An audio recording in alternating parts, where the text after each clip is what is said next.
वीरावलिं पञ्चकं श्रीमन्मालिनी मन्त्रराजसहितं वन्दे गुरोर्मण्डलं दीपं ज्योतिप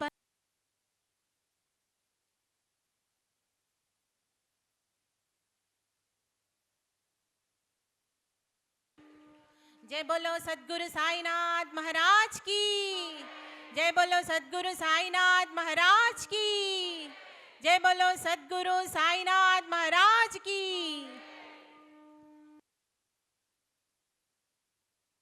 गुरुर्ब्रह्मा गुरुर्विष्णु गुरुर्देवो महेश्वरः गुरुः साक्षात् परब्रह्मा तस्मै श्री गुरवे नमः।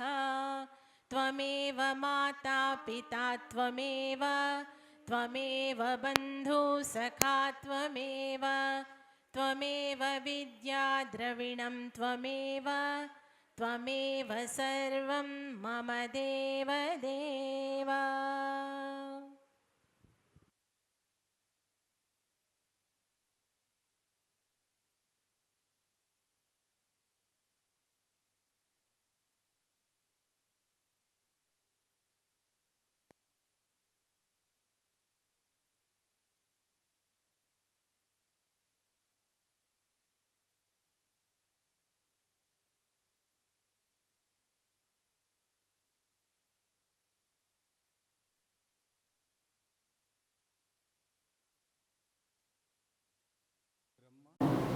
విష్ణు మహేశ్వరుడు ముగ్గురు ఏకమైన అవతారం ఒకటేంటి దత్తాత్రేయుడు. ఆ దత్తాత్రేయుడి నుంచి బయలుదేరింది షిరిడి సాయిబాబా. భారతదేశం యోగభూమి, కర్మభూమి, తపోభూమి, సిద్ధభూమి. భారతదేశంలో మహారాష్ట్ర అనే ప్రాంతంలో షిరిడి అనే చిన్న గ్రామంలో బాలసాయి జన్మ తీసుకున్నాడు.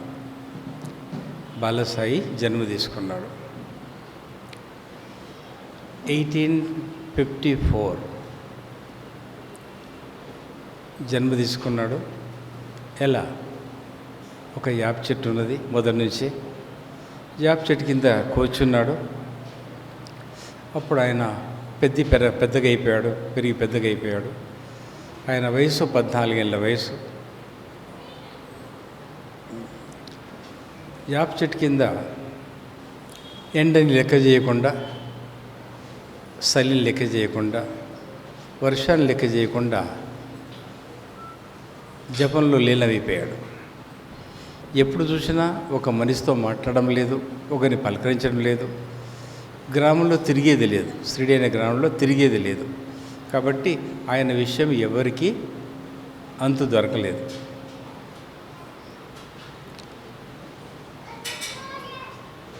అలా దొరకక జనం అనుకునేది ఇప్పుడు కూర్చున్నాడేమో వెళ్ళిపోతారనుకునేవాళ్ళు, ఒక గంట ముందు వచ్చాడేమో అనుకునేవాళ్ళు కొంతమంది. అలా చూసి వెళ్ళిపోయేవాళ్ళు. ఎవరు ఆయన్ని కదిలించేవాళ్ళు కాదు. చిన్నపిల్లలు, గొడ్ల కాపర్లు మాత్రం రాళ్ళు రువేవారు. ఎప్పుడైనా గట్టిగా దెబ్బ తాకితే నవ్వి ఆ రాయిని ఎక్కడ పెట్టుకునేవాడు. ఆ నవ్వడం చూసి గొడ్ల కాపర్లు పిచ్చివాడు అనుకున్నాడు. తిరిగి సమాధానం ఇవ్వడం లేదు. ఆయన పిచ్చివాడు కాదు, మహాపిచ్చి, దైవ పిచ్చి కలవాడు. అలా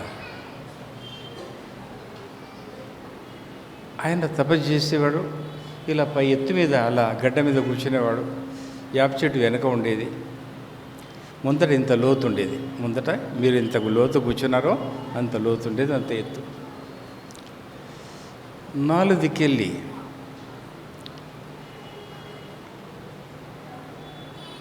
విచిత్రమైన గాలి వీసేది. East, west, north, south. తూర్పు పడమర నాలుగు నుంచి గాలి వీసేది. ఆ గాలి వీచిన ఆయన కదిలేవాడు కాదు. ఒకరోజు 3 సంవత్సరాల నుంచి ఆ స్త్రీలో వర్షాలు లేవు, పంటలు లేవు, చెరువులు ఎండిపోయినాయి, వాగులు ఎండిపోయినాయి, బావిలు ఎండిపోయినాయి, కుంటలు ఎండిపోయినాయి. కొన్ని బావులలో మాత్రము నీరు ఉంది. చాలా కష్టంగా కాలం గడిపేవాళ్ళు షిరిడీ ప్రజలు. అలా జరుగుతుండేది చక్కగా. ఒకరోజు కొంచెం వర్షం వచ్చింది. అంతకంటే ముందు ఈయన తపస్సు చేస్తూ మెట్లు దిగేవారు. ఆ మెట్లు ఎలా ఉన్నాయో నేను ఇట్లా దిగాను ఎప్పుడు అలా దిగేవాడు. 3 నుంచి 5 లోపల దిగేవాడు, తపస్సు చేసేవాడు, లోపలికి దిగేవాడు. దిగేటప్పుడు చూసేది ఒక అమ్మ అక్కడి నుంచి చూస్తుండేది. విండో ఒక కిటికీ ఉంది, ఒక ఆమెకు ఇల్లు ఉంది, మంచి ఇల్లు.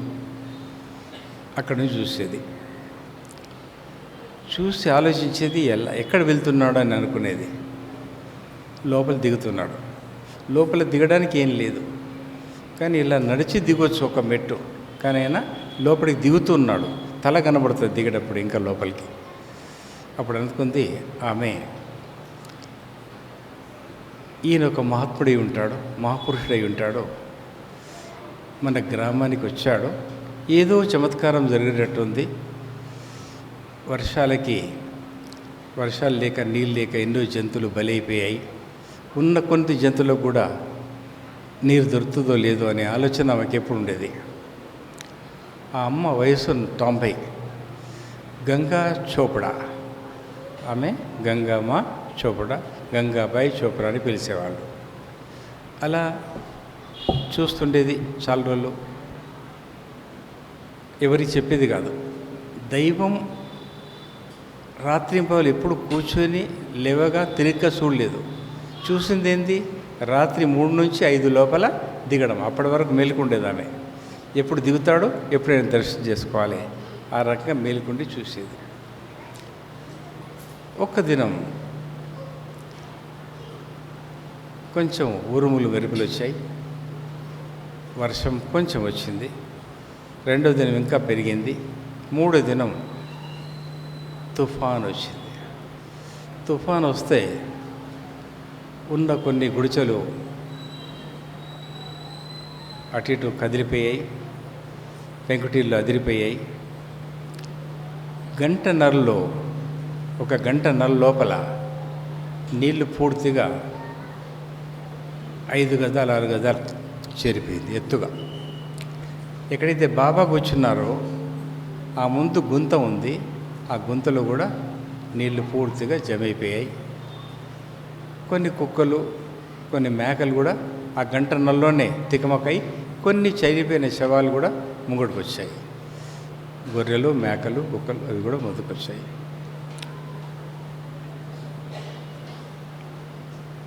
దినమంతా ఈ సాయంకాలం బాగా గడిచింది. సాయంకాలం బాగా అయింది, రాత్రి అయిపోయింది. అప్పుడు అమ్మ చూస్తుంది ఆ వింత. ఆమెకు ఆలోచన ఒకటి ఉంది, ఈ వింత బాలుడు ఎక్కడ పోయాడు, వింత బాలుడు ఎక్కడ పోయాడు, కనబడతలేదంటే చాలా జాగ్రత్తగా చూస్తుంది. అది నీటి నుంచి బయటికి రాలేదు, నీళ్ళలో కాలు పెట్టలేదు, ఇంకా వర్షం కురుస్తూనే ఉంది. గంటన్నర వర్షం చాలా ఎక్కువ వచ్చింది, తుఫాన్ లాగా. తర్వాత వర్షం కురుస్తుంది, అంత చీకటి కమ్ముకుంది, కనబడతలేదు, వృద్ధురాలు. అయితే దైవమా ఆ బాలుని కాపాడని తన ప్రార్థన చేస్తుంది.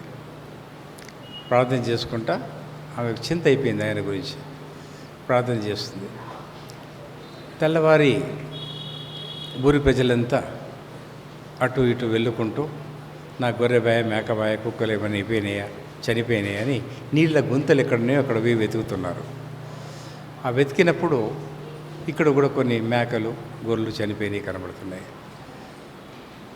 అప్పుడు జనమంతా వచ్చారు. అమ్మ చాలా చురుకుగా నడవలేంది నడుచుకుంటూ వచ్చి చూస్తుంది, ఎక్కడ బాయ్ బాలుడు, ఎక్కడ బాయ్ బాలసాయి, ఎక్కడ బాయ్ పేరు రాలేదు అప్పటి వరకు ఆయనకు, ఎక్కడ భయాన్ని వెతుకుతుంది. అప్పుడు అయితే లేడు, ఈయన వెళ్ళిపోయిండేమో అనుకుంది. ఇంకా కొద్దిసేపు ఆగిపోచ్చినది. బాలసాయి శిరస్సు బురదలో కూడా దిగిపోయింది బాలసాయి శిరస్సు. ఆయన కాళ్ళ బొటిమినేలు మీద ఉన్నాయి. ఇలా ఆ బొటిమినేలు చూసి గుర్తుపట్టింది. ఎప్పుడు దిగేవాడు కదా, అప్పుడప్పుడు పోయి చూసేది దగ్గర నుంచి, బొటిని చూసి అయితే ఈయన ఉన్నాడు. అక్కడ నుంచి బుడగలు వస్తున్నాయి, బుడగలు వెళ్తున్నాయి, శ్వాస విడుచుకుంటున్నాడు. అయితే ధైర్యం వచ్చింది ఆమెకు. ధైర్యం వచ్చి ఎవరు కూడా ధైర్యం చేయలేకపోయారు ఆయన్ని కదిలించడానికి. కదిలియాలని ఆలోచిస్తున్నారు. నాస్తికులు ఆస్తులకు యుద్ధం జరుగుతుంది. ఆస్తులకు నాస్తికులకు కొంచెం యుద్ధం జరుగుతున్నది. ఆ యుద్ధం జరిగినప్పుడు, యుద్ధం అంటే ఎలా అయింది, చమత్కారం ఎలా వచ్చింది, 3 ఏళ్ళ నుంచి వర్షం లేదు, దీనికి కారణం ఏంటంటే ఒక బాలుడి కథ.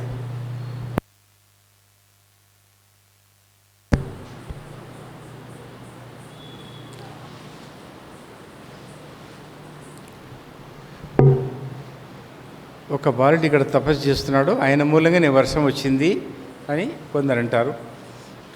నాస్తికులు ఎదుర్కొంటారు వాళ్ళని.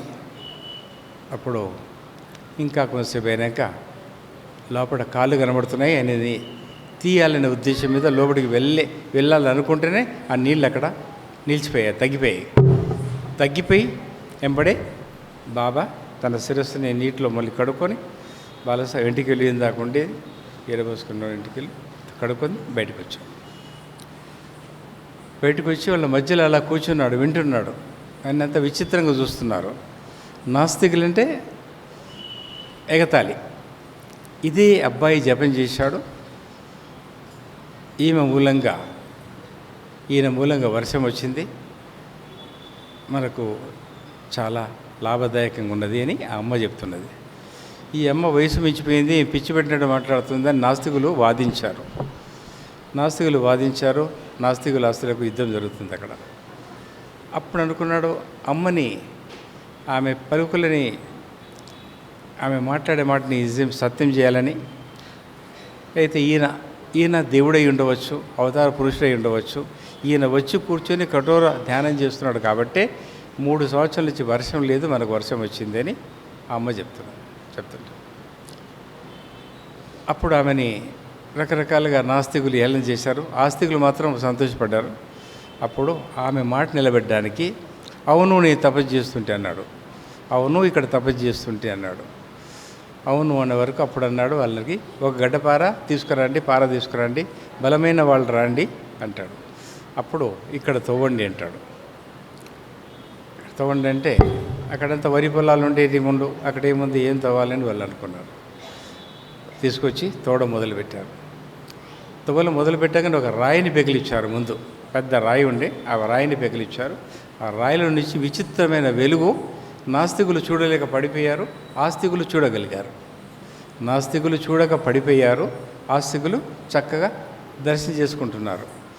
ఆ వెలుగు తర్వాత ఇంకా ముందుకు వెళ్ళి చూస్తే, ఇంకా రాళ్ళు పీకి పక్క తీసిన తర్వాత 4 జ్యోతులు వెలుగుతున్నాయి. ఒక జ్యోతి తూర్పు దిశని కాపాడుతుంది, ఒక జ్యోతి పడమటి దిశని కాపాడుతుంది, ఒకటి దక్షిణ దిశ, ఇంకోటి ఉత్తర దిశని కాపాడుకోవడం కాబోలు. ఇది నా గురుస్థానం, నా గురుదేవుడు వెలిగించిన దీపాలు, వెంబడే మూసేయండి అంటాడు బాబా. అప్పుడు వెంబడే ముయించేస్తాడు. ముయించేసిన తర్వాత నాస్తికులకు కొంచెం నిజం తెలిసిపోయింది. నాస్తికులు ముందుకు రావద్దు, పాదాలు తొలగొద్దనే ఉద్దేశం మీద అక్కడ నుంచి బాబా మాయమైపోయాడు. నడిచిపోలేదు, మాయమైపోయాడు, అదృష్టమయ్యాడు.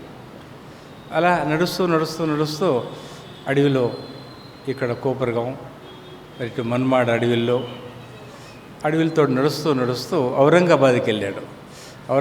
ఔరంగాబాద్కి వెళ్ళి అడవిలో ఘోర ఔరంగాబాద్ మహా అరణ్యం, అందులో అజంతా, ఎల్లోరా ఇవన్నీ గుహలు కూడా అప్పుడు ఉండేవి.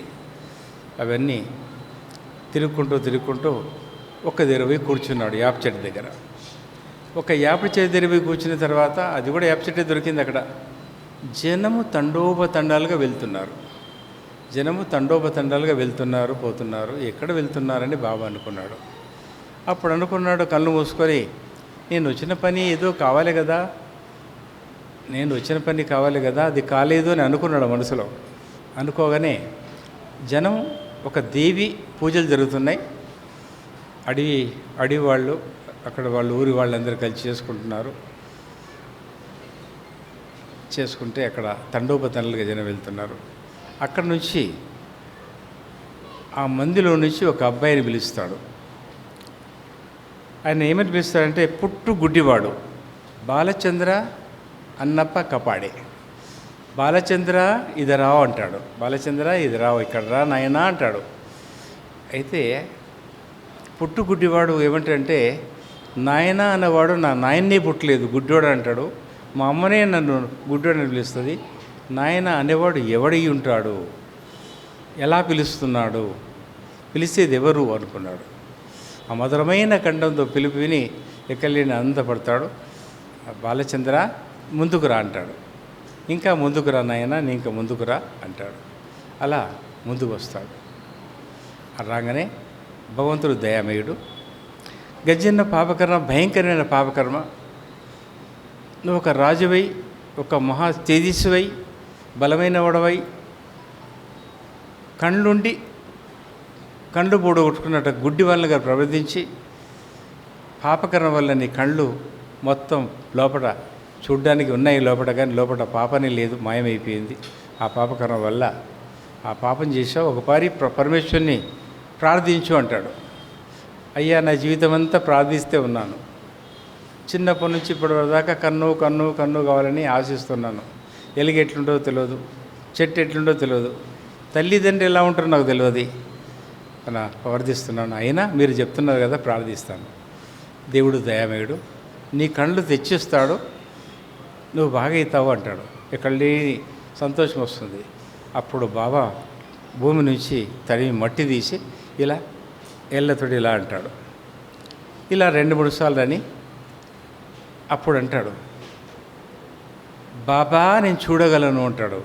బాబా మే దేఖ్ సక్తా హూం, బాబా మే దేఖ్ సక్తా హూం అంటాడు. బాబా మే దేఖ్ సక్తా. అప్పుడు అంటాడు, ఆ దేఖ్ సక్తే, నువ్వు చూడగలవు, కానీ ఎవరికి చెప్పకూడదు, నేను నీకు రాయలేదు. భగవంతుడు వచ్చిండు, విభూతి రాసిండు, మట్టి విభూతి రాసిండు, నీకు కూర్చో, నువ్వు తొందరపడవు. లేదు బాబా, నాకు గంతులు వేయాలనిపిస్తుంది, గంతులు వేస్తాడు కోతిలాగా.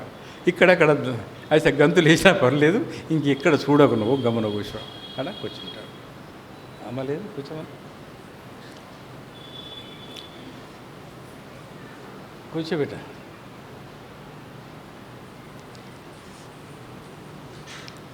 అయితే కూర్చున్న తర్వాత ఇంకా కొంతసేపటి తర్వాత ఇంకా ఆయన వచ్చిన పని పూర్తి కాలేదేమో, అప్పుడు ఆలోచించి చూశారు, ఆయన్ని ఆలోచిస్తున్నాడు. అప్పుడు ఇంకా జనం పోతున్నాడు. ఆ జనం నుంచి అందరినీ వెళ్ళలేదు, మరి ఎవరి గురించి వచ్చాడో వారిని మాత్రమే, ఎవరైతే డిపాజిట్ చేసి పెట్టారో బాబా దగ్గర వారిని మాత్రమే పిలుచుకుంటున్నాడు, అందరు కాదు. అప్పుడు ఇంకొక ఆయన, ఈయన గుడ్డివాడైతే ఆయన కుంటివాడు, పుట్టుకుంటివాడు, కాళ్ళు ఇలా ఉంటాయి వెనక్కి, కట్టెలు వేసుకొని చాలా కష్టంగా నడుస్తుంటాడు. అలా నడుస్తూ ఉన్నాడు, కట్టెలతో నడుస్తున్నాడు. అప్పుడు పిలుస్తాడు, అప్పా సాహెబ్ కొంచెం ముందు వస్తావా? ఎవరయ్యా నువ్వు? రా బేటా అన్నాడంట. రా అంటే చిన్న పిల్లవాడు రా బేటా అంటాడు. ఏంది అనుకున్నాడు. అంటే ప్రతి జన్మకైనా బేటా బేటా అనే అలవాటు ఉంటుంది ఆయనకు, కాబట్టి బేటా అంటాడు. అప్పుడు ముందుకు వెళ్తాడు. ఆశ్చర్యం వేస్తుంది. కూర్చోమంటాడు, కూర్చోబెడతాడు. కొంచెం ఇంకా బాబాయ్ వెనక్కి వెళ్తాడు. అప్పుడు లేవమంటాడు. ఇంకా ముందుకు సాకుండా ముందుకు వస్తాడు. ఇంకా నా ముందుకు రా, తొందరగా రా అంటాడు. తొందర రాగానే తన కాలుతోటి 2 కట్టెల్ని తన్నేస్తాడు. కట్టెలు తన్నగానే పాపిష్టివాడా అని కింద పడ్డ కట్టెలు 2 తీసుకొని కొట్టేందుకు పోతాడు. అప్పుడు కాళ్ళు 2 లేబట్టి కాళ్ళు లేస్తున్నాయి కదా అనుకుంటారు అనమాట. అప్పుడు లేచి అప్పుడు ఆయన కూడా కప్పగంతులు, కోతి గంతులు ఏళ్ళ బుద్ధి పుడుతుంది. సేపు గంతులు వేశాడు, కూర్చున్నాడు. వచ్చిన తర్వాత బాబా ఖచ్చితంగా కూర్చోబెట్టాడు. కూర్చున్నాడు. కూర్చున్న తర్వాత అప్పుడు భగవత్ నామం ఉచ్చరించండి అని భగవత్ నారాయణ, ఓం నమో నారాయణ ఓ నామం ఇచ్చాడు. నామాన్ని ఉచ్చారణ చేస్తున్నారు. ఇంకా కొంతసేపు ఎదురు చూశాడు. సమయం రాలేదేమో, భగవంతుని ప్రార్థిస్తున్నాడు. అంత లోపట రావలసిన వాడు వచ్చేసాడు. రావలసిన వాడు ఎవరు రావాలా? వాడు వచ్చేసాడు. గణపతిరావు అనేవాడు వచ్చేసాడు. గణపతిరావు మూలి అనేవాడు ముందుకు వచ్చాడు. అప్పుడు ఆయన్ని కూడా ఇదే రకంగా ప్రేమగా పిలుస్తున్నాడు. కుష్టి వ్యాధిగ్రస్తుడు. ముక్కు చెదిరిపోయింది, పూర్తిగా వెళ్ళిపోయింది ముక్కు. చెవులు చితికిపోయినాయి, లోపల ఇంత మాత్రమే ఉన్నది. చెవులు లేవు. ఏళ్ళు చితికిపోయినాయి. చీము రక్తం కారుతుంది. దుర్వాసంతో ఉన్నాడు. అయ్యా, నువ్వు చిన్న పిల్లడవో, తెలియక పిలుస్తున్నావేమో, నీ ప్రాణాన్ని ముప్పు తీసుకుంటావా? నేను అక్కడే ఉంటా, ఏం కావాలో చెప్పు నీకు అంటాడు. ఎందుకు నన్ను పిలిచావు అంటాడు. నాయనా ఇంకా ముందుకు రా అంటాడు. నాయనా అంటాడు. మళ్ళా నాయనా అంటారా, ఎవరై ఉంటాడు అనుకుంటాడు. ఇంకా ముందుకు రా అంటాడు. రాగానే అలా పట్టుకొని కవ్వలిసుకొని గట్టిగా పట్టుకుంటాడు. పట్టుకున్నప్పుడే 50% వ్యాధి లోపలికి వెళ్ళిపోయింది. ఒక్క శ్వాసలో 50% రోగాన్ని పూర్తిగా లోపలికి తీసుకున్నాడు, ఒకటే శ్వాసలో. దాని తర్వాత కూర్చోబెట్టాడు ఎత్తుగడ్డ మీద. కూర్చోబెట్టి అప్పుడు ఇలా తమ్లేరు ఉంది ఆయన దగ్గర. ఇలా మట్టి, ఎత్తైన గడ్డ, 15 గజాలు తవ్వితే నీళ్ళు రావాలి. అప్పుడు ఇలా అన్నాడు, అమ్మా గంగా అన్నాడు. ఇలా అన్నాడు. నీరు అలా రాగానే దానిలో పోసుకున్నాడు. చూస్తున్నాడు గణపతిరావు,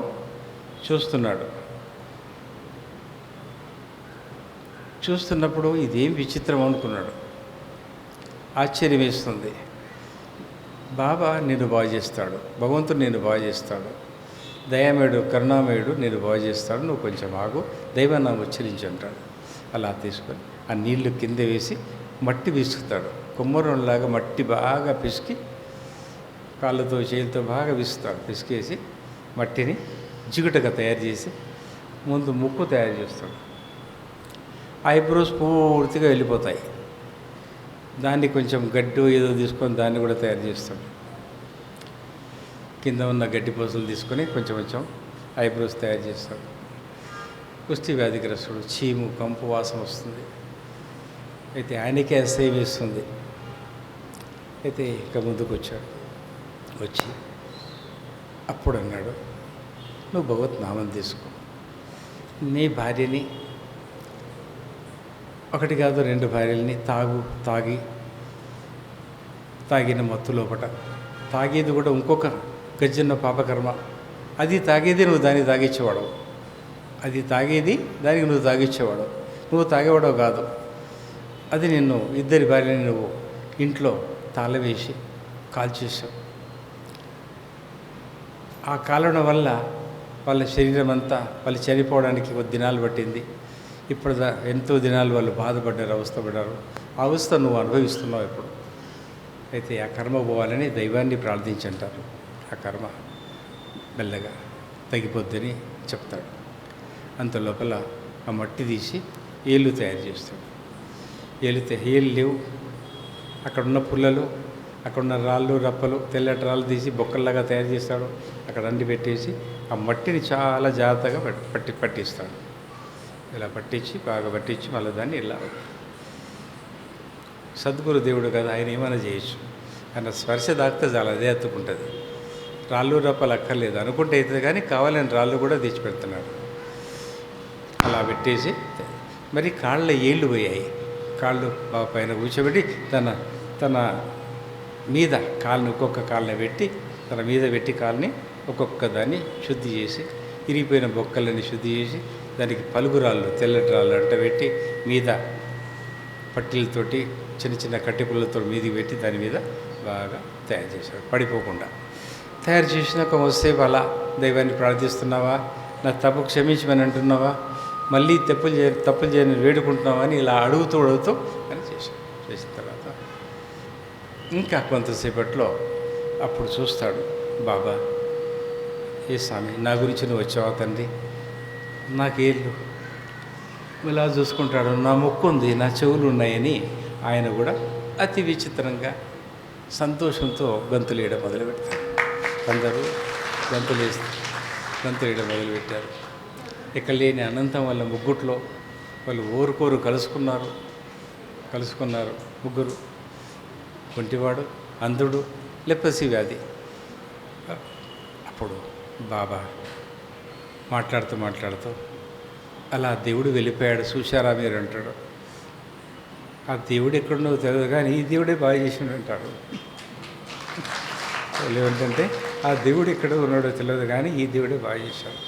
అప్పుడు మాట్లాడుతూ అక్కడి నుంచి వెళ్ళిపోతాడు. నడిచినట్టు చూపెడతాడు. వెనక పగిలి మాత్రం కనబడుతుంది, టోపీ కనబడుతుంది, వెనక పుచ్చ కనబడుతుంది, ఇదంతా అట్లా వెళ్తూ వెళ్ళిపోతాడు. అలా వస్తారేమో తిరిగి అనుకున్నాడు, ఆయన రాలేదు.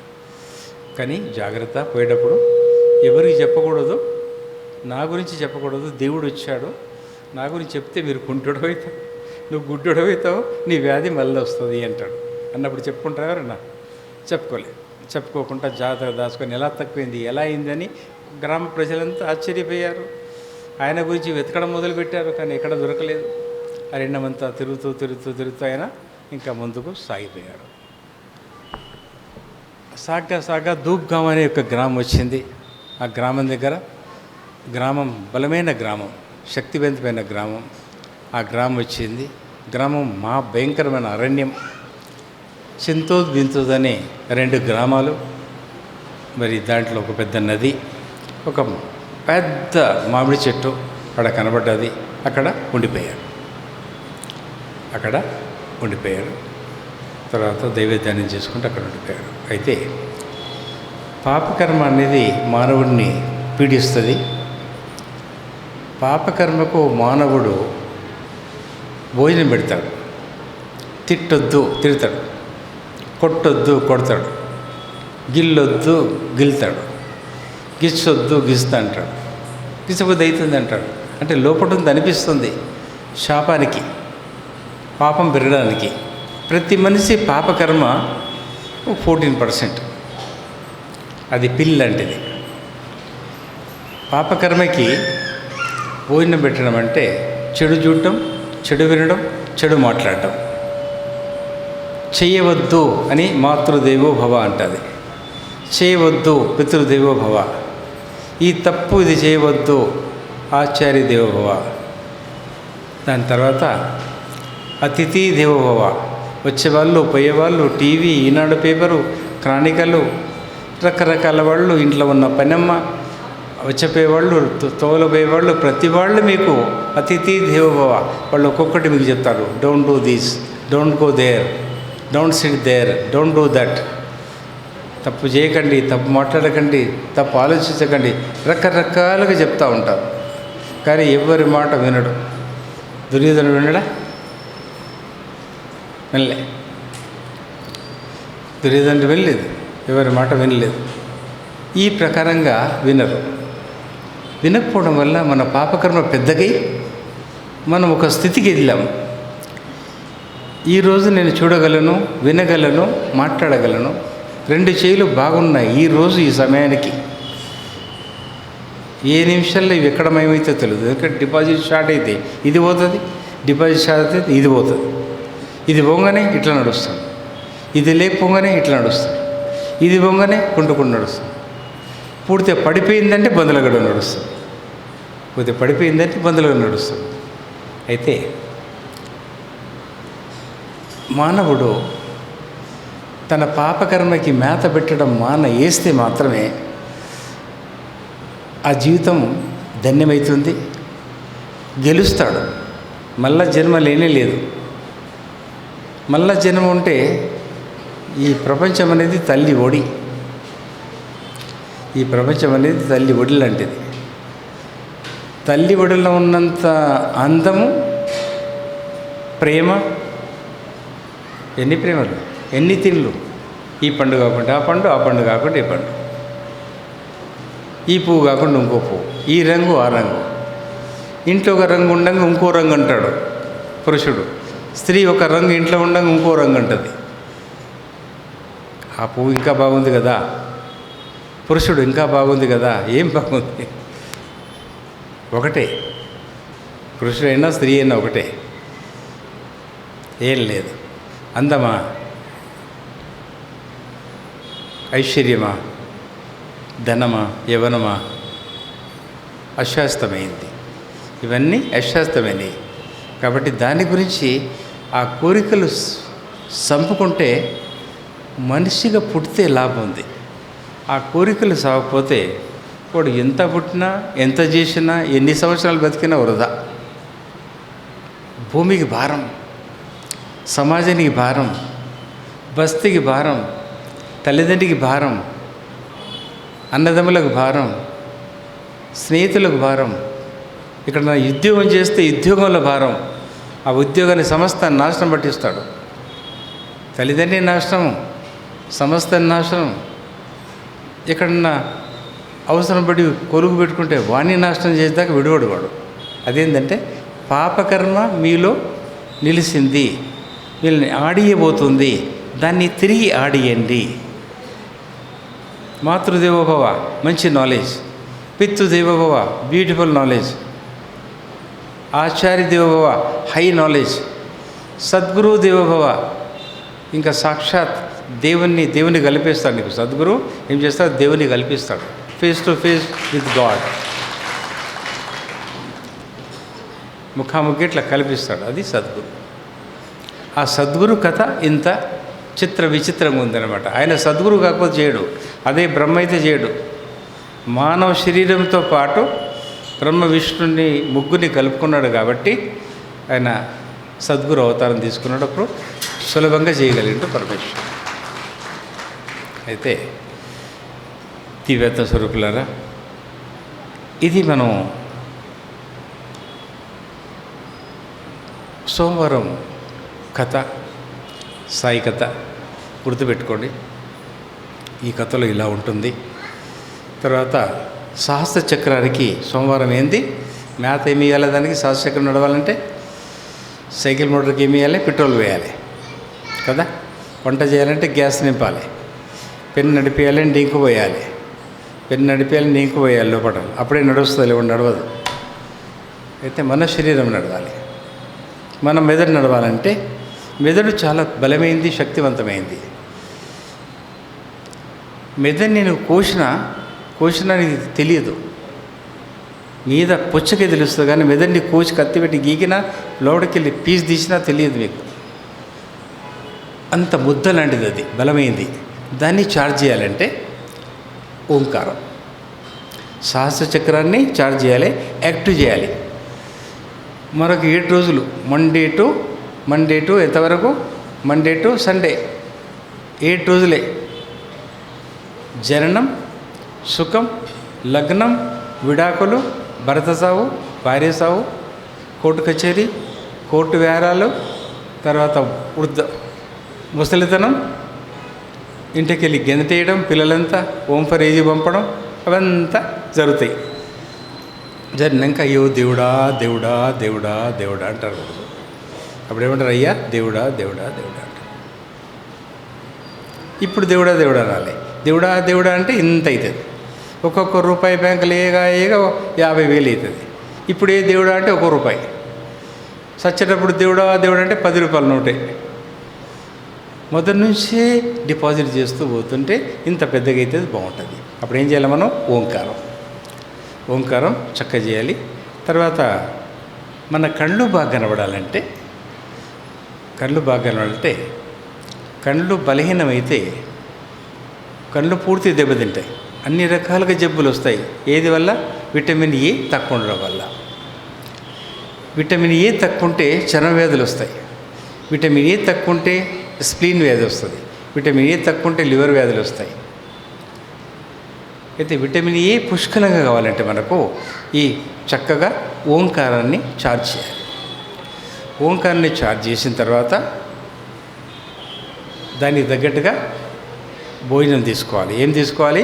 విటమిన్ ఏ పుష్కలంగా తీసుకోవాలి. సోమవారం నువ్వు విటమిన్ ఏ తీసుకోవాలి, తినేటప్పుడు చెప్పాలి, అమ్మ నా విటమిన్ ఏని అంటే ఆ ఓంకారానికి అంత శక్తి ఉంది, ఆ చక్రానికి అంత శక్తి ఉంది, నా విటమిన్ ఏ ఈరోజు పొద్దున నేను ఇస్తాను. విటమిన్ ఏ గాజర్ రసం, గాజర్ హల్వా. మధ్యాహ్నం తోటకూర, పొనటి కూర, మునగ కూర మధ్యాహ్నం. ఈవినింగ్ మళ్ళీ ఏదన్నా విటమిన్ ఏకి సంబంధించింది. రాత్రి మళ్ళీ విటమిన్ ఏ. నేను మళ్ళీ నీకు ఇస్తా, అప్పుడు నా దగ్గర రాని మీరు పలకరించి చూడండి. ఇది మహాత్ములు యోగులు చెప్పేది, నేను చెప్పేది కాదు. చెప్పేది మీరు పదిలిస్తే మీ మాట వింటది, కానీ జవదాటకుండా మాకు మాట ఇస్తే పర్లేదు, అమ్మకు అయ్యేకు గురువుకి ఇచ్చినా పర్లేదు, మోసం చేయొచ్చు. అక్కడ మోసం చేయొద్దు, ఆ చక్రానికి మోసం చేయొద్దు. అది ఇస్తామని. విటమిన్ ఏకి సంబంధించింది దినమంతా ఏమన్నా తినాలి, పొద్దున, మధ్యాహ్నం, సాయంత్రం. అది నీకు ఒక వారం దాకా ఉంటుంది. ఇట్లా ఇది సోమవారం సంబంధించింది. సోమవారం నాడు మనకు 7 దినాల్లో ఏదైనా ఒక కర్మదోషం, రావు బాగాలేదంటని అంటారు, మంగళగ్రహ బాగాలేదంటారు, శని బాగాలేదంటాడు, శుక్రగ్రహ బాగాలేదంటాడు, గురుగ్రహ ఉంది కానీ బుధగ్రహ అట్లా అంటుంది అంటాడు. అట్లా తెలియదు, ఇట్లా తెలియదు. మనకు ఒకటే తెలుసు, మోటు విద్య. మహాత్ములు మహాపురుషులు మా గురుగారు చెప్పిన మోటు విద్య ఒకటే. మేము దండ కడతాం, టెక్స్ కట్టించుకో కదా. నేను దండ కడతా, అడ్వాన్స్ టెక్స్ కడతా, కట్టించుకో. అప్పుడు ఏం చేయాలి మనం? ఒక కొబ్బరికాయ పట్టుకొని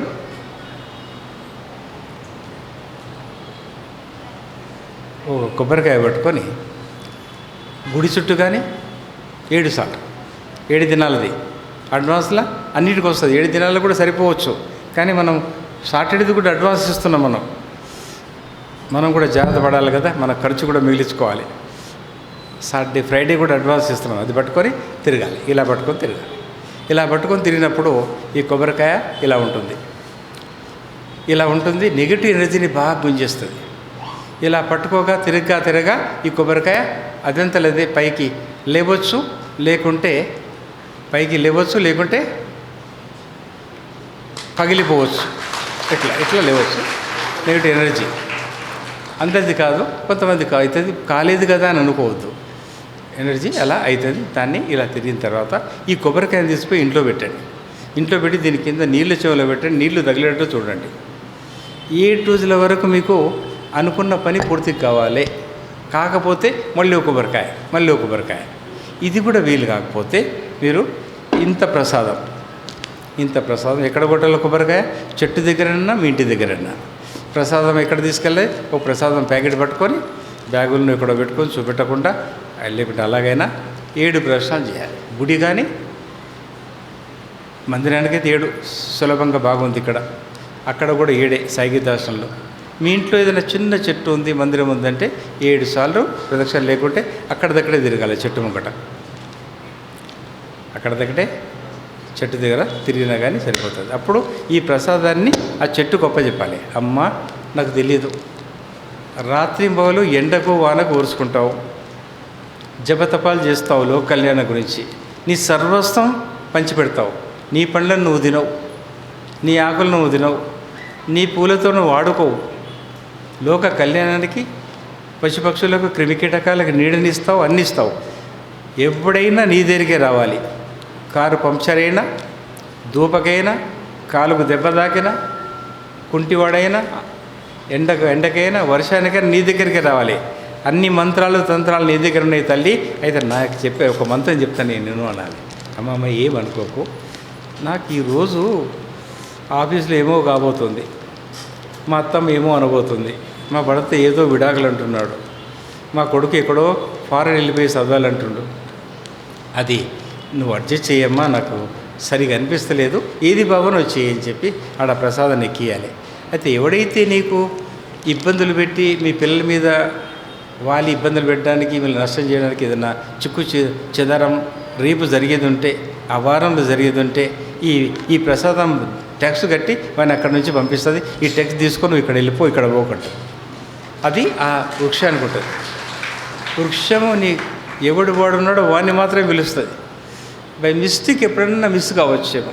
మిస్ అయితే ఇంకేమంతన్నా పెట్టించుకుంటుంది. వేరేవాడికి తినబెట్టి మన దగ్గర 3 ప్యాకెట్లు తెచ్చి మళ్ళీ పెట్టించి నీ ప్యాకెట్ని జాగ్రత్తగా మర్చిపోకుండా చేస్తుంది. అయితే దివ్యాత్మ స్వరూపులారా, ఇది సులభమైన మార్గం.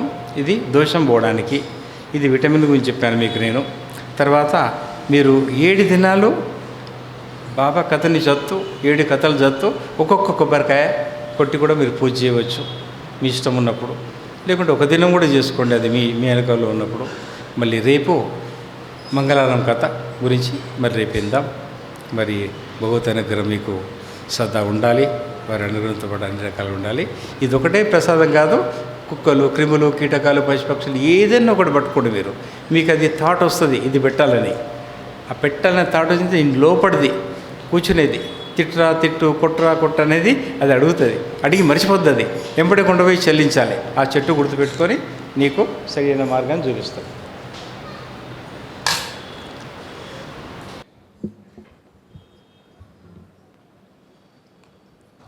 हरिओम। आज का ये उत्सव का पहला दिन है। गणेश की आराधना हुई थी आज सुबह सुबह यहाँ पर, और उसके बाद साईं की जय जयकारा हुई। साईं को यहाँ पर विराजमान बिठा दिए थे, क्योंकि आज से सप्ताह शुरू होता है। जिस तरीके से माँ की नवरात्रि बहुत महत्वपूर्ण होता है, उसी तरह हर शिष्य के लिए गुरु पौर्णिमा की सप्ताह बहुत ही महत्वपूर्ण होता है। ये पूरी मास के पहले जो शिष्य अपनी गुरु की कृपा पाना चाहता है या चाहता है, तो अपनी साधना 15 दिन पहले ही शुरू कर लेता है। जब चंद्रमा संपूर्ण रूप धारण करता है गुरु पौर्णिमा का दिन, कहा जाता है कि गुरु शक्ति जो इस प्रपंच में हर कोने में जो बसे रहता है, वो उस दिन एक भक्त को संपूर्ण तरीक़े से आशीर्वाद के दौर मिलता है। तो कई भक्त ऐसे भी होते हैं जो उसी गुरु के साथ अपनी हर जन्म की रिश्ता उनके साथ बांधने की प्रयास करते हैं। तो लोग इस गुरु पौर्णिमा को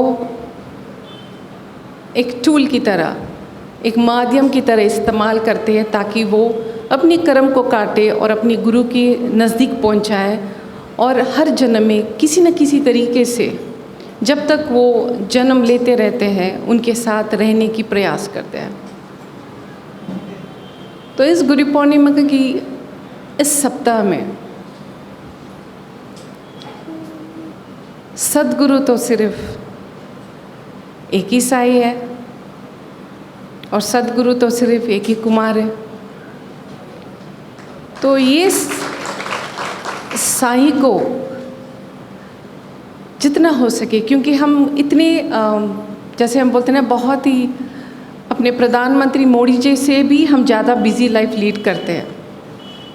एक छोटी सी घर हमारे चलाने के लिए हमारी पूरी दिन, हमारी पूरी सोच निकल जाती है। हमें वक्त नहीं मिलता अपने आप को रिपेयर करने के लिए, हमें वक्त नहीं मिलता थोड़ी देर भगवान के ध्यान में लीन होने के लिए, हमें वक्त नहीं मिलता अपने आप को परखने के लिए।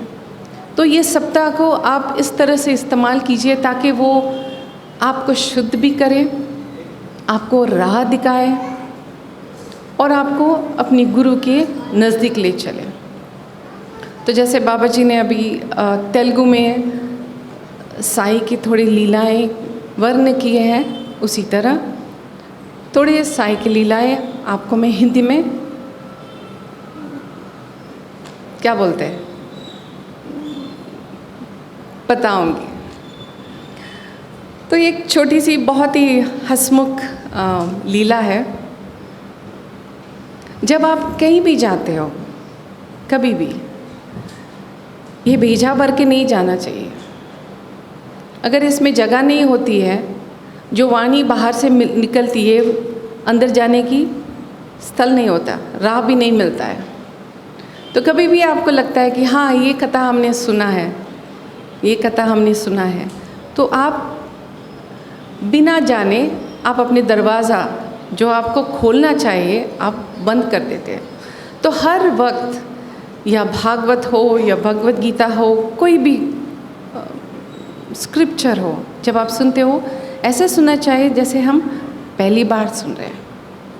जब आप हर वक्त पहली बार सुनते हो तो एक चित्र की तरह आपके माइंड मैपिंग होता है। मैंने आप विजुलाइज कर सकते हैं कि ऐसा हुआ शायद, जब बाबा थे ऐसा हुआ शायद।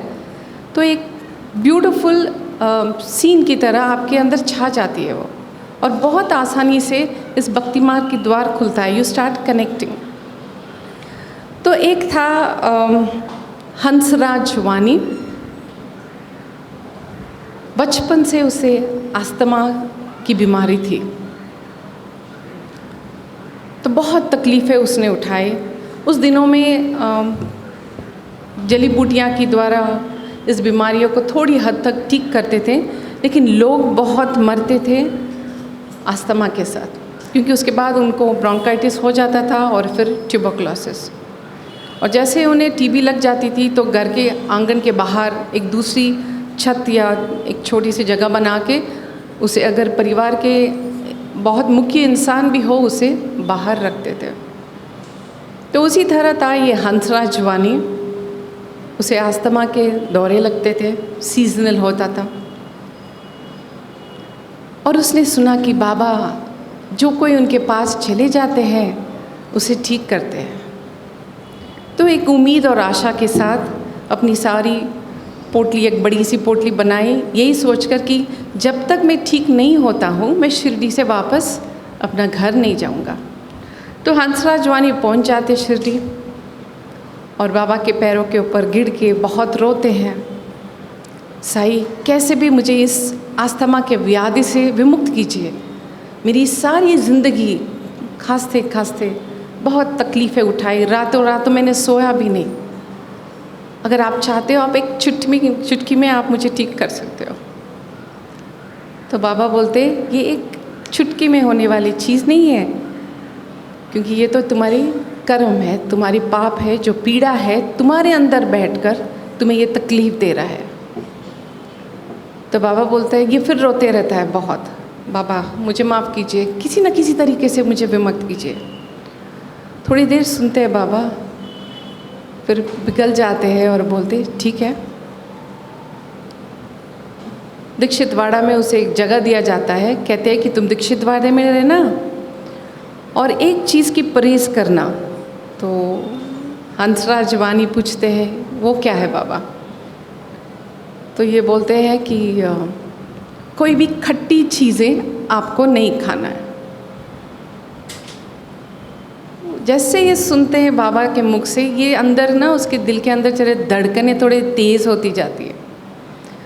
तो वो वेट करते हैं कि अभी बाबा नेक्स्ट क्या बोलेंगे। फिर बाबा बोलते खास तरीके से दही नहीं खाना है।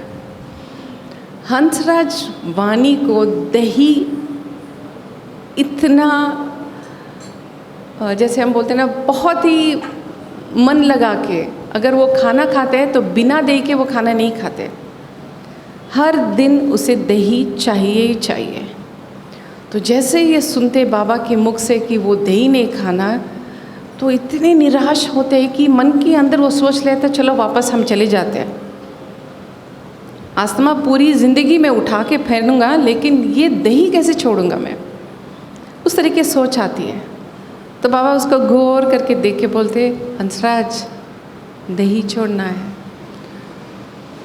तो ये बोलते हाँ ठीक है बाबा ठीक है। तो बहुत उदास होते हैं, निराश हो जाते हैं। दही छोड़ना खाने के साथ, जैसे हमारे साउथ इंडियन रसम छोड़ना कौन छोड़ता है? आखिर में दही मिला के ही तो खाते बहुत लोग, आखिर रसम मिला के खाते। उस तरीके से ये भी था। तो वापस वाड़ा जाते हैं और अपनी पत्नी से कहते हैं जो कुछ साईं ने बोला, जो खट्टी चीज़ या पूरे सारे नींबू वगैरह जैसे इमली कुछ भी नहीं खाऊंगा, लेकिन दही तो मैं खाऊंगा। इतना ज़्यादा भी नहीं, 2 चम्मच तो मैं ज़रूर खाऊंगा, उसके बिना मैं कुछ नहीं कर सकता। तो पत्नी क्या करेंगी, वो भी सुन ली उनकी बात, सुनकर बोलती अच्छा ठीक है। तो पहले दिन उन लोग दही जमा के रखे थे और दूसरे दिन खाने से पहले जब हंसराज ने कहा अपनी पत्नी को दही ले आने के लिए, तो जब वो अंदर गई दही लाने के लिए तो देखा कि एक बिल्ली ने पूरा दही खा लिया।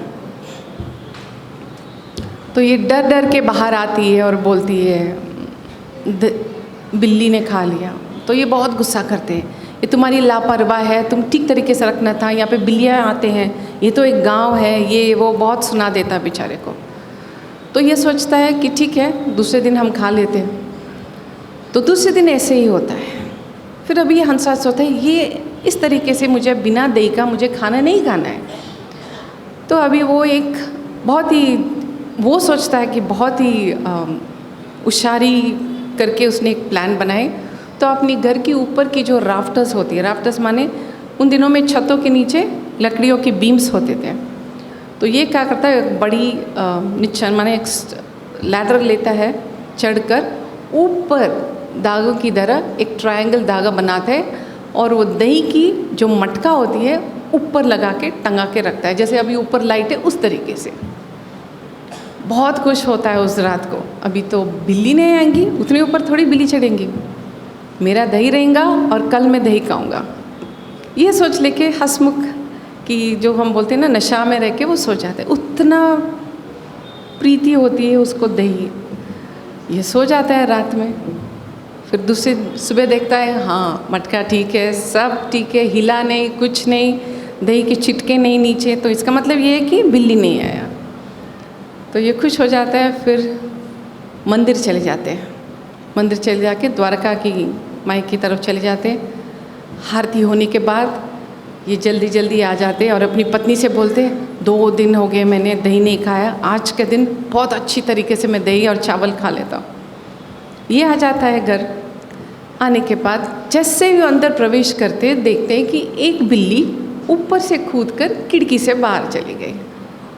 इसे इतना गुस्सा होता है, इतना जैसे बोलते ना किसी ने उसे जैसे मार दिया उस तरीके से होता है, क्योंकि ये पूरी रात यही सोच के बैठा कि वो दही खाएगा। वो निकल जाता है। फिर दूसरे दिन ऐसे ही होता है। इस तरीके से 4 दिन निकल जाते हैं। फिर 5वां दिन उससे नहीं होता। तो रात को क्या करते हैं, उसी कमरे में वो कंबल डाल के बैठ जाता है, लकड़ी लेके बैठता है, अगर रात में आएगा तो इस बिल्ली को मैं मारूंगा। तो पूरी रात बैठता है तो बिल्ली नहीं आती है। फिर पत्नी से बोलता है ठीक है अभी हम मस्जिद चलते हैं, मध्याह्न आरती होने वाली है, बाबा के यहाँ जाना है, आगने के बाद दही खा लेंगे। तो बहुत होशियारी से सारे खिड़कियाँ दरवाजे सब कुछ डबल लॉक जैसे हम बोलते हैं ना अच्छी तरह से बंद करके, बिल्ली तो उसके अंदर प्रवेश करने की जैसे हम बोलते हैं ना अभी चांस ही नहीं होगा, उस तरीके से उसने पूरा घर को सील कर दिया। चिमटी में नहीं जाएंगे उस तरीके से उसने किया। तो अपने आप को बहुत होशियार समझ के वो चला गया मध्याह्न आरती द्वारका में। बाबा की आरती होने के बाद वो खुशी खुशी अपनी पत्नी को लेके वापस आ गया वाड़ा। और जैसे उसने दरवाज़ा खोला, बिल्ली ऊपर दही खा रही थी। इससे इतना जैसे हम बोलते हैं ना क्रोध इतना हो गया उसको, जैसे हमें आता है ना कभी कभी, तो लकड़ी लिया नीचे से यूं फटका उसके ऊपर, मटका तो टूटा, दही तो उसके मुंह के ऊपर ही तो गिरा, लेकिन बिल्ली भी नीचे गिरा था। जैसे बिल्ली गिरा लकड़ी को लेके बहुत बहुत बुरी तरीके से उसको मारा था। ऐसा मारा कि वो रोते रोते बाहर घर के बाहर से निकल गए। फिर इसके बाद दुखी तो हो गया, सारी मुंह के ऊपर तो दही तो गिर गई, बिल्ली को बेचारे मार के भेज दिया उसने। चुपचाप अपना खाना खा लिया। फिर जब आरती की समय हुई तो द्वारका माई गए थे वहाँ पर, बाबा से मिलने गए थे। तो हर कोई जाके बाबा की यहाँ आरती के बाद हाथ फैलाते थे, थोड़ी बहुत उदी सबको बाबा डालते थे। कभी किसी को फल दिए थे, कभी किसी को दक्षिणा देते थे, कभी किसी को ऊदी, कभी किसी को फूल, जो मन में आए बाबा उसे जिसको क्या देना वो देते थे। तो जब ये गए तो इसके हाथ पकड़े बाबा मैं कहा इतना मारता है तू मुझे? बोलता है। तो हंसराज घबरा जाता है, बोलता है बाबा आपको मारने की मैं सोचूंगा भी कैसे, आपको कैसे मार सकता हूँ मैं? ले तो कितना मारा मुझे करके पीठ घुमा के अपनी कफनी उठा के अपनी पीठ दिखाते हैं उसे, और पीठ के पीछे लाल लंग जो लकड़ी से मारे हुए पूरे निशान, थोड़ी थोड़ी खून निकल रहा था वहाँ पर। तो इतनी भयंकर रूप देख के वो एक ही दम उसके पैर के ऊपर, बाबा के पैर के ऊपर गिरते हैं। मुझे क्षमा कीजिए बाबा, मेरी एक ही आशा थी कि मैं दही खाते रहूं, और आप मुझे बचाने के लिए बिल्ली बनकर हर दिन मेरी जो आश थी उसको निराश करते थे, और मैं उसे पहचाना नहीं। तो साईं कहते हैं, अरे पगले, वो खिलाना वाला भी तेरा कर्म है, वो दही को तुझे मालूम है, मैंने कहा था तुम्हें दही नहीं खाना, फिर भी तू खाता है। वो खिलाने वाला तेरा कर्म है, तेरा कर्म कटेगा ही नहीं, तू और बीमार बनने वाला था। इसीलिए मुझे यहाँ पर इस तरीके से बीच में आकर तेरी कर्म को काट कर तुझे मैंने अपनी शरण में लिया। तो उसके बाद हंसराजवानी दही नहीं खाया, कुछ भी खट्टा नहीं खाया। 3-4 महीनों में बहुत अच्छा हो गया। उसे अस्थमा की दौरा कभी भी वापस नहीं आए।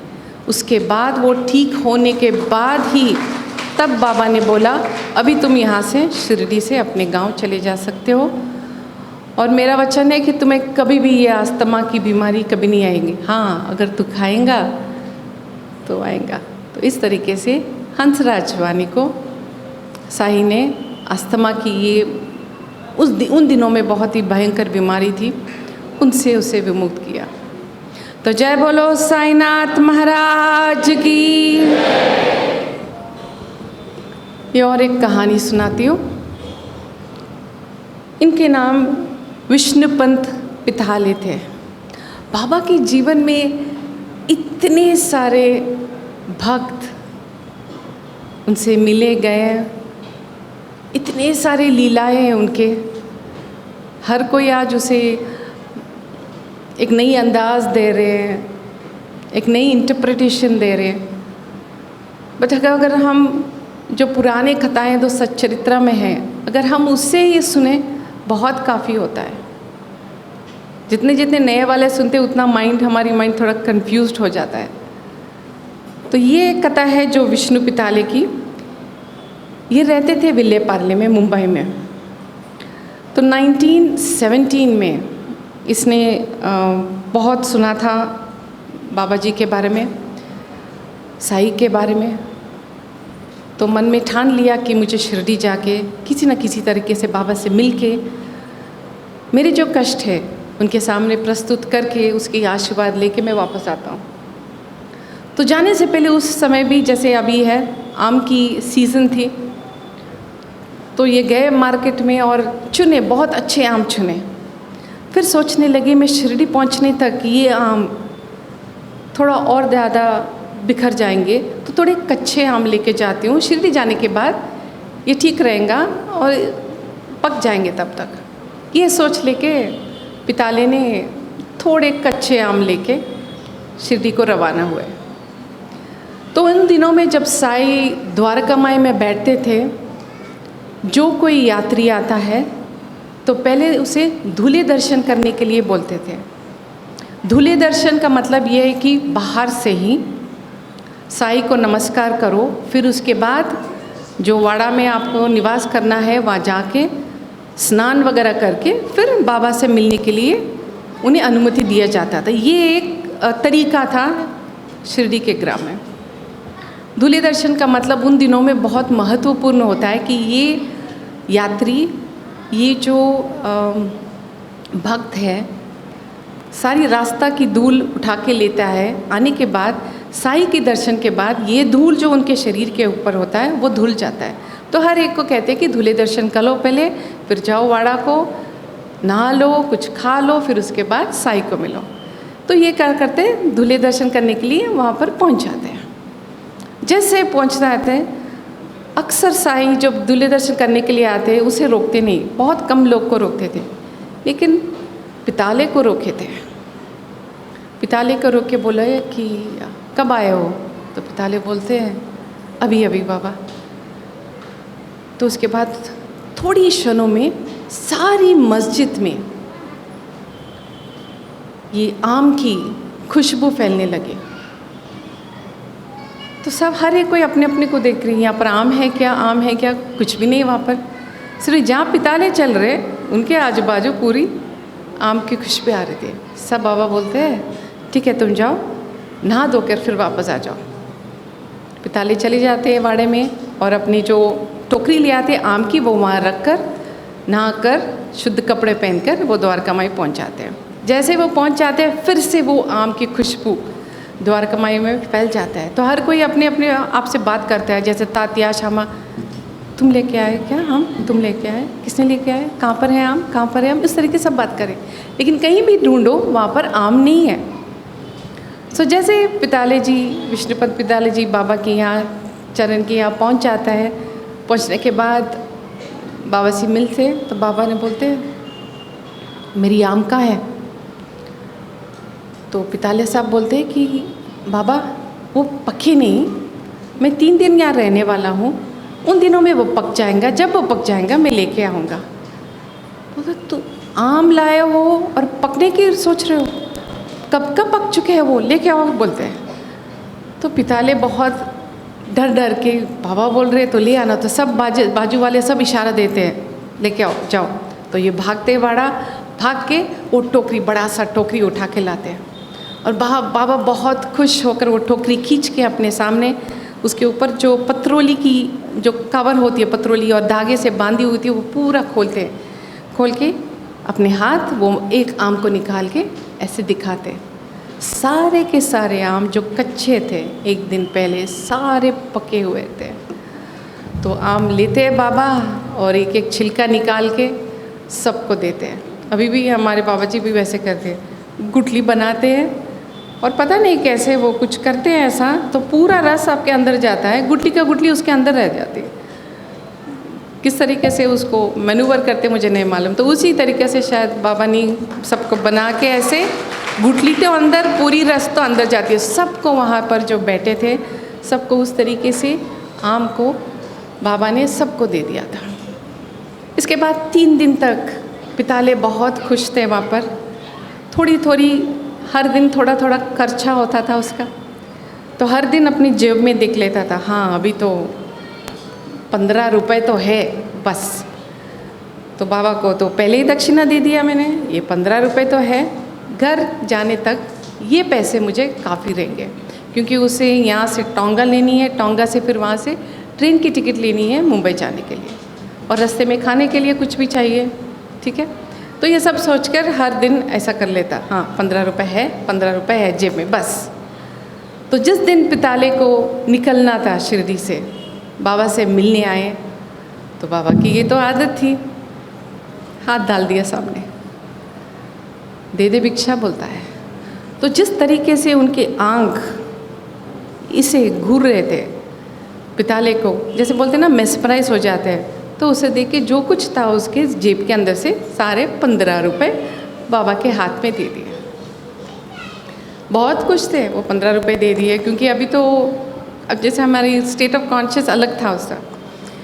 जैसे वो द्वारका माई नीचे उतरे तब उसको एहसास हो मेरे 15 रुपये गए, अभी मैं घर कैसे जाता हूँ, मेरी टोंगा यहाँ से कोपरगांव से शिरडी स्टेशन तक कैसे जाएगा, फिर वहाँ से मैं मुंबई का ट्रेन कैसे पकड़ूँगा।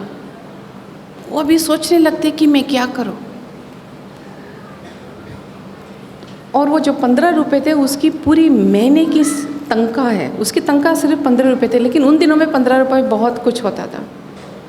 तो बहुत जमा करके उसने वो पैसा इकट्ठा करके शिरडी पहुंच गए।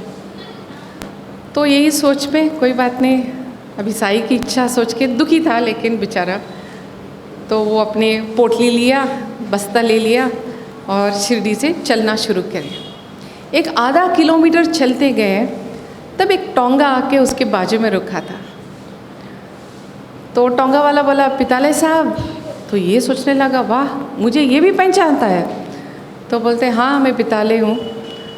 तो बोलता है कि आप चलिए, मैं कोपरगांव की तरफ उस तरफ जा रहा हूँ, मैं वहाँ तक आपको छोड़ देता हूँ। तो ये मन में सोचता है कते कि अगर मैं उसके साथ जाता हूँ तो टोंगे की तो किराए देनी पड़ेंगी, और उसको मैं कैसे बोलूँ कि मेरे पास पैसे नहीं है। तो बोलता है नहीं नहीं नहीं, चलना बहुत अच्छा होता है, मैं चलते जाऊँगा, बहुत आराम से मैं पहुँच जाऊँगा। तो ये टोंगा जो चढ़ाने वाला होता है उसको देख के हंसता है, पिताले साहब चलो मैं आपको छोड़ देता हूँ। तो चढ़ लेता है उसके अंदर। चढ़ने के बाद थोड़े गपशप मारता है, ये करता है वो करता है, फिर उसके बाद स्टेशन किया उसे छोड़ता है। जैसे वो टोंगा से उतरता है, पूरी अपनी सामान लेके नीचे ऐसे रख के ऐसे घूमने तक वो टोंगा वहाँ पर नहीं होती है। उन दिनों में गांव में कैसे होता था, अभी इस तरीके से नहीं है। सारी की सारी एरिया जो स्टेशन के आजू बाजू खुला ही होता था, 2 सीट होते थे, अगर किसी को बैठना है तो पूरा घूम के देखता है कि टोंगा वाला चले गया। तब भी उसे एहसास नहीं होता है कि ये सही है, ये सोचता है कि ये बहुत ही होशियार वाला है, टोंगा फास्ट है, ये निकल गया। फिर उसके बाद अभी वो चढ़ता है ट्रेन में चलने के बाद डर डर के बैठ जाता है। क्यों बैठता है? उसके पास टिकट के पैसे नहीं है, और टिकट कलेक्टर आएगा। और ये तालाती था, तालाती माने अकाउंटेंट, बाइलिंगुअल अकाउंटेंट था, जो जैसे प्रॉपर्टी पेपर्स वगैरह ये ट्रांसलेट कर सकते थे, कितने भी पुराने पेपर्स हो। तो इनकी पोजीशन थोड़ी अच्छी पोजीशन थी। लोग उन दिनों में तालाती को बहुत, इस टाइप के अकाउंटेंट को बहुत रिस्पेक्ट देते थे। तो ये सोचता है मैं तालाती हूँ और मेरी अभी तो इज़्ज़त निकल जाएगी, ये आएगा मुझे पूछेगा। तो वो सोच में बैठता है क्या मैं बाथरूम में जाऊँ या इधर जाऊँ, जब ये आता है कलेक्टर। जैसे उस सोच में वो बैठा रहता है वहाँ पर, थोड़ी ही क्षणों में ट्रेन शुरू हो जाती है और कलेक्टर वहाँ पर आता है। कलेक्टर ऐसे चलते चलते जाता है, विष्णुपद पितालय, हाँ बस निकल जाता है। उसे पूछता भी नहीं कुछ, नाम को सिर्फ चेक करता है और चले जाता है। तब वो सोचता है ये कुछ नहीं पूछा, वो कुछ नहीं पूछा, और वो तो मुझे छोड़ के गायब ही हो गया। ये सब कुछ साई की लीला है। किसी न किसी तरीके से साई ने मुझे वहाँ से यहाँ तक लेके आया और मुझे मेरा घर पहुँच गया। मन ही मन बाबा को अपने प्रणाम समर्पित करता है और अपने घर चले जाता है। घर जाने के बाद दूसरे ही दिन लगभग 11 बजे के समय आसपास एक बहुत ही बड़ी, जैसे हमारे यहाँ अभी जैसे आप एक जैग कार हो या मर्सिडीज़ बेंज हो, जो भी आप बोलते हो, हाई एंड कार, ऑटोमोबाइल जो बोलते थे उन दिनों में, वो उनकी घर के आगे आती है। ये थोड़ा हैरान होता है कि इतनी बड़ी गाड़ी, माने ये बहुत ही अमीर व्यक्ति की गाड़ी है जो उनके छोटी सी घर के सामने आई है। तो वो सोचते, वो आहिस्ता आहिस्ता नीचे उतरते और गाड़ी के पास जाता है। वो सोचता है शायद ये लोग रास्ता पूछने के लिए यहाँ रुके होंगे, कोई रास्ता एड्रेस वगैरह, तो इसलिए वो उतरता है। जैसे वो जाता है, अंदर से बहुत अच्छा शानदार सूट बूट पहन के एक व्यक्ति उतरता है और पूछता है कि आप विष्णुपंत पिताले हो? मैं बोलते हैं हाँ मैं विष्णुपंत पिताले हूँ। तालाती विष्णुपंत पिताले? तो बोलते हैं हाँ मैं तालाती विष्णुपंत पिताले हूँ। तो अपनी हाथ सामने देख के बोलता आई एम मिस्टर टाटा। तो ये एकदम हैरान होते, टाटा का स्वयं उनके घर के सामने हाथ मिला रहे होते। मुंह से तो कोई अक्षर निकलने वाला नहीं है क्योंकि सिर्फ उसको देखते रह जाते हैं। तो बोलते हैं कि आपके लिए मैं एक ऑफ़र देने आया हूँ। मुझे इतना दूर इसलिए आना पड़ा क्योंकि सबसे श्रेष्ठ तालाती आप खुद हो, जो बाइलिंगुअली जो प्रॉपर्टी मैंने सहारा में लिया है, उस प्रॉपर्टी को मराठी में है, उसे बाइलिंगुअल में कन्वर्ट करके आप इंग्लिश में मुझे ट्रांसक्राइब करके मुझे देना है। तो जहाँ कहीं भी मैंने पूछा, सब ने बोला कि आप ही इसमें श्रेष्ठ हो। तो बोलते हैं कि आपको अभी कितना मिलता है तनख्वाह? तो बोलते हैं 50 रुपये। तो ये बोलते हैं कि मैं I will give you 150 rupees, 150 देता हूँ मैं आपको अगर आपको ये जॉब चाहिए। तो ये बेवकूफ़ क्या करता है, वो बोलता है 2 दिन का वक्त दीजिए मुझे, मैं सोच के बोलता हूँ। तो 2 दिन सोचते रहता है क्योंकि उसके हाथ में जो जॉब था वो गवर्नमेंट जॉब था।